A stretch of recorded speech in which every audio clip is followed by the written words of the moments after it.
This study in A minor by Carcassi is a challenging piece on a number of levels, particularly for the right hand. We have tremolo in various portions of the piece, and the chief difficulty is that the tremolo is not on string 1, it's on string 3 and on string 2. So the execution for the right hand to be able to do that effectively and cleanly and quickly and evenly is much more of a challenge, and you may want to attack that element of your technique separate from playing the piece in preparation. So in other words, if you're going to be hitting the 5th string in the first measure, you have the 5th and the 4th, and then the 5th string again. So the bass line, thumb is moving between the 5th and 4th string. The fingers in measure 1 are doing the 3rd string.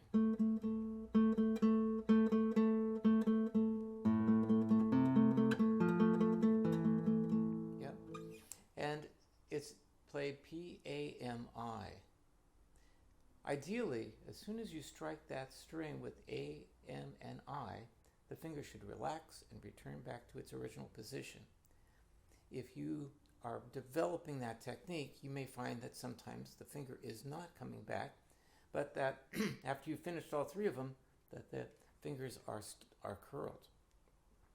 So take your time and actually use the measure 1, using open strings, as a way to work on that technique.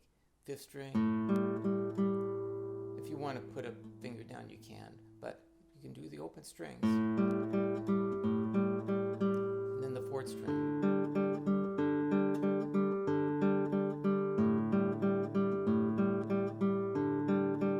And it's not a bad idea it would be very helpful to use a metronome. If your metronome could be set at, say, 80, you might want to initially start by playing every time you have a click to use a finger.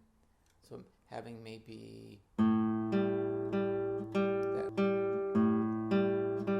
After every stroke, make sure that the finger, the A, middle, and index finger return back to their original position.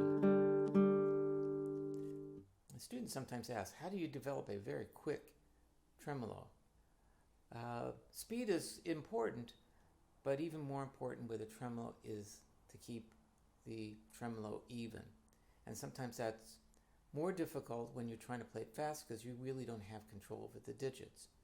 But you can begin with a slow tempo and then gradually increase it, working your way and building up. In the second half of the piece, of the study, he does the same thing. Carcassi does the same thing, except he does it on the 2nd string. So you're having a C chord, well, actually it's an A minor in first inversion.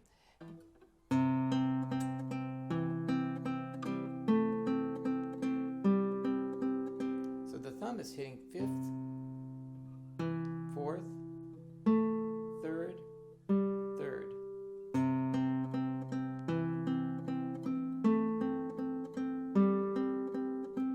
Then after that, he abandons the tremolo and he goes to an arpeggio. So that's the second difficulty in this piece, is that when you're doing the tremolo, you really have to concentrate on making the 16th notes even, and you're keeping the direction on one string, the focus on one string when you're doing that. And when you go to the arpeggio, the hand is fanning out a bit more, and the A finger, most often, is playing the melody. So in this case, in measure 1, going to measure 2, you've got the 3rd string, and now it goes P-I-A-I,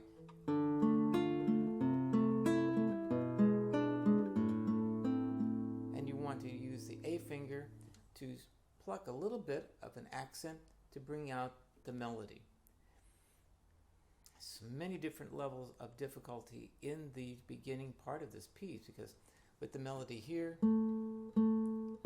perhaps crescendoing,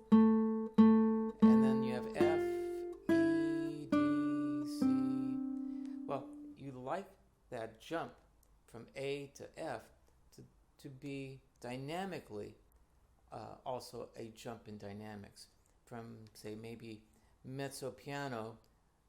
Perhaps you crescendoed a little bit in that on each beat, and then when you got to the note F, dramatic increase in dynamics. How do you know how loud to play the note F as compared to the note A? What I usually recommend, pretend that you're just playing a scale going from the note A to the note F, and that on every note, every tone you play, that you crescendo, so that we'd have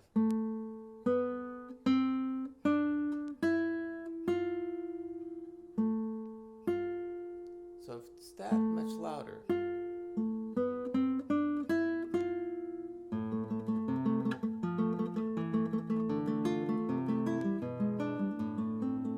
And then likewise, as the melody comes down, you can shade off the dynamics and decrescendo.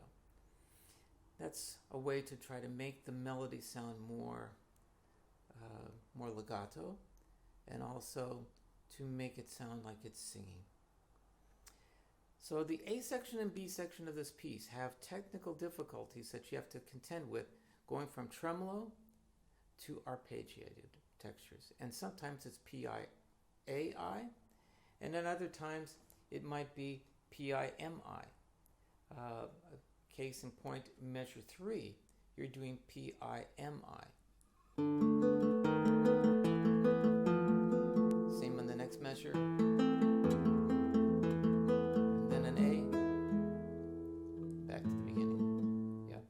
So on that, the top melody is just one tone on the third measure, but the bass line is the active agent. So the voice that should be brought out a little bit more and shaped dynamically. The note B should be prevalent, but it's a sustained tone, and it's going to increase in dynamics when we move to the fourth bar, where you're playing a 1-6-4 chord. That's A minor with an E in the bass. And you're back.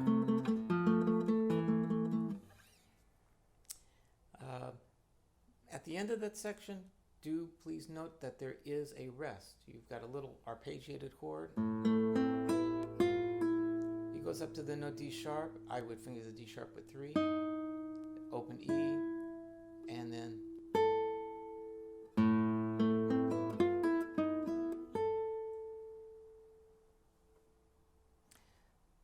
so the B section of the piece has, again, the same kind of difficulty, doing tremolo on the second string. We just mentioned that. P-I-A-I is more prevalent. And then he suddenly goes back to tremolo again. And this is probably even more difficult than the first 2 times we had it, because the tremolo is lasting longer, and it's moving from the third string to the second, back to the third, and then back to the second, to the first, to the second, to the second, second, third, and then the note E. And we have a little bit of a cadenza. So in practicing this section, again, you might want to work on just the right hand by itself, 4th string and 3rd string, 4th string and 2nd string, 4th string and 1st string.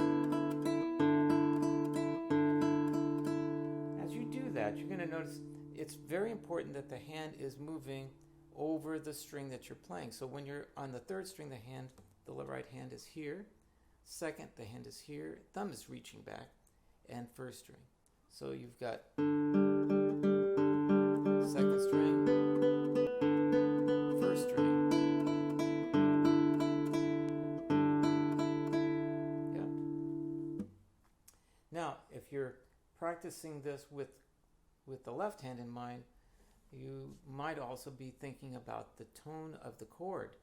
So the first, we're talking right now,